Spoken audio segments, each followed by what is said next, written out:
দর্শক, এই মুহূর্তে জগন্নাথ বিশ্ববিদ্যালয়ে রয়েছেন সহকর্মী সুমাইয়া ঐশী। যাচ্ছি তার কাছে। ঐশী, এখন পর্যন্ত কতটা কেন্দ্রের ফল ঘোষণা হলো? চূড়ান্ত ফল কখন নাগাদ ঘোষণা হতে পারে? শাওন, এখন পর্যন্ত যেমনটা আপনিও বলছিলেন, প্রায় 22 ঘন্টা পেরিয়ে গেছে ভোট গ্রহণ শেষ হওয়ার। গতকাল বিকেল 3:30টায় ভোট গ্রহণ শেষ হয়েছে।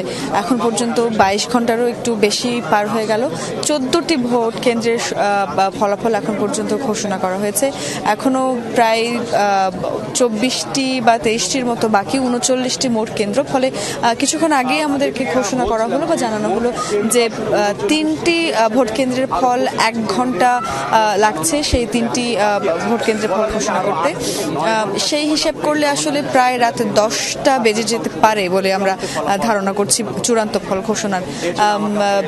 মেশিনের মাধ্যমে এবং ম্যানুয়ালি দুইভাবে আসলে ভোট গণনা চলছে। এখন কিছুক্ষণ পরপর একটি একটি করে ভোট কেন্দ্রের ফলাফল ঘোষণা করা হচ্ছে।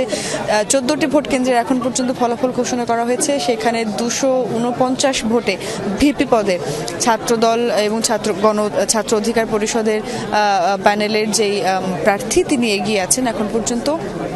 এবং এছাড়াও মোট 21টি মোট পদ সেই কেন্দ্রীয় সংসদের 21টি পদের মধ্যে 5টি পদে ছাত্রদল সমর্থিত প্যানেল এগিয়ে আছে।